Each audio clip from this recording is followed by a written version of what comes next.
नमस्कार मंडळी, RKS recipe मराठीमध्ये तुमचं सर्वांचं स्वागत आहे। चला तर आज आपण बनवलेला आहे कोकोनट मिल्क शेक। तोही अप्रतिम चव लागते, त्याची भन्नाट अशी टेस्ट लागते। आणि नारळ आपला कशाच्या ना कशाच्या निमित्ताने आपल्या घरामध्ये नारळ हा येतच असतो, तर त्याच नारळापासून आपण अशी भन्नाट अशी जी कोकोनट मिल्क शेक जो बाजारामध्ये भेटतो तसंच सेम घरी बनवणार आहोत। आणि जे घरामध्ये अवेलेबल सामान आहे त्यापासून बनवणार आहोत। तर इथे आपण पाऊण कप साखर घेतली, त्याचबरोबर डेकोरेशनसाठी बदाम अशा पद्धतीने बारीक कट करून घेतलेले आहेत। इथे 1 वाटी दूध घेतलं, तर हे 1.5 वाटी दूध घालायचं आहे। इथे आपण काय केलेलं आहे, नारळात निघलेलं पाणी घेतलेलं आहे। इथे स्वच्छ धुवून नारळ घेतलेली आहे। आता तुम्हाला सर्वात आणखीन एक बेस्ट अशी मी नारळाच्या मागची जी सालं आहे ते काढण्याची बेस्ट ट्रिक इथे तुम्हाला दाखवणार आहे। त्याने तुम्ही खुश होऊन जाता। आणि जर खुश झालात तर चॅनलला लाईक, शेअर आणि सबस्क्राईब केल्याशिवाय जाऊ नका। तर पाहू शकता अशी जी किसणी आहे ती सर्वांकडेच असते, वाणाला किंवा आपल्याकडे आलं किसण्यासाठी असते।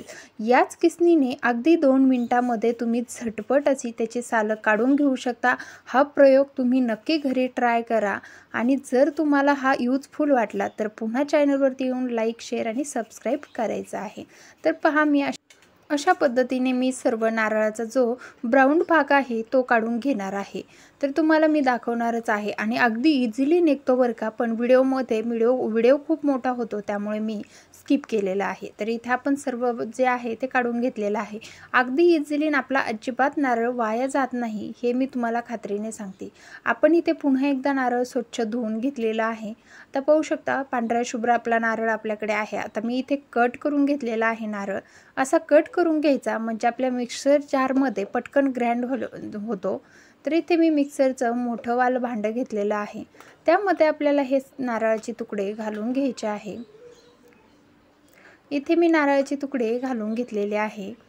तर तुम्ही कट करणं अजिबात स्किप करू नका, कारण कट करायचं आहे। इथे ही पाऊण कप जी साखर होती त्यातली थोडीशी बाजूला ठेवून अर्धा कप साखर आपण सध्याला घालून घेतलेली आहे। आणि इथे जे नारळामधलं पाणी निघलेलं आहे त्या नारळाचं पाणी आपल्याला इथे घालून घ्यायचं आहे। याला छान ग्राइंड करून घ्यायचं आहे अगोदर, मगच आपल्याला हे दूध घालायचं आहे, अगोदर घालायचं नाही। तर चला आपण याला बारीक करून घेऊया। तर इथे मी नारळाला बारीक करून घेतलेलं आहे। आता यामध्ये आपल्याला ते 1 वाटी दूध घालून घ्यायचं आहे। हे 1 वाटी मी दूध घालून घेत आहे यामध्ये। याला पुन्हा फिरवून घेतलं आणि आता आपण यामध्ये पुन्हा बर्फाचे तुकडे घालूनही याला छान बारीक करून घेतलं। आता इथे पाहू शकता अशा पद्धतीची चाळणी घेतली, पातेल्यावर ते फिट बसेल अशी। आता आपल्याला काय करायचं आहे, हे मिल्क काढून घ्यायचं आहे यामधलं। तर चला, कोकोनट मिल्क काढायचं आहे आपल्याला अशा पद्धतीने। पूर्ण आपल्याला पळीने कशानेही तुम्ही काढून घेऊ शकता। आपल्याला गाळून यासाठी घ्यायचं असतं की नारळातला जो हा चोथाड भाग असतो तो काय होतो, आपल्या नरड्यामध्ये जाऊन ठसका लागतो, तर तो नको आहे। आणि आपल्याला अगदी प्युअर मिल्क शेक सारखी टेस्ट येण्यासाठी आपल्याला गाळून घेणं खूप गरजेचं असतं। तर मी याच पद्धतीने सर्व मिल्क शेक गाळून घेते। आता जो आपला हा चोथा म्हणा किंवा काय पण म्हणा, ते जे निघतं हे आपल्याला पुन्हा एकदा मिक्सरच्या भांड्यामध्ये ग्राइंड करून घ्यायचं आहे। तर इथे पाहू शकता तुम्ही, मी पूर्ण मिल्क काढून घेतलं। आता याला पुन्हा एकदा ग्राइंड करून घेते। म्हणजे इथे आपण अर्धी वाटी जे म्हटलं होतं 1.5 वाटी, तर त्यातली अर्धी वाटी आता सध्याला घालायची। पाऊणमधलं थोडीशी साखर ठेवलेली ती घालून घ्यायची, याला ग्राइंड करून घ्यायचं। पुन्हा एकदा याला छान असं गाळून घ्यायचं आहे आपल्याला। आता इथे पूर्ण मात्र यामधलं पूर्ण काढून घ्यायचं आहे।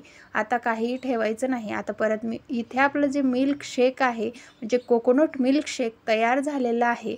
तुम्ही पाहू शकता अगदी मोजक्या साहित्यामध्ये तयार झालेलं आहे। इथे मी तुम्ही सर्व करायला तयार आहे। तर चला, मी इथे सर्व करत आहे।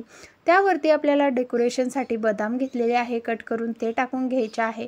आपला कोकोनट मिल्क शेक तयार आहे। जर तुम्हाला हा व्हिडिओ आवडला असेल तर व्हिडिओला लाईक करा, शेअर करा, त्याचबरोबर सबस्क्राईब करा चॅनलला। आणि अशीच नवनवीन रेसिपीज पाहत राहा।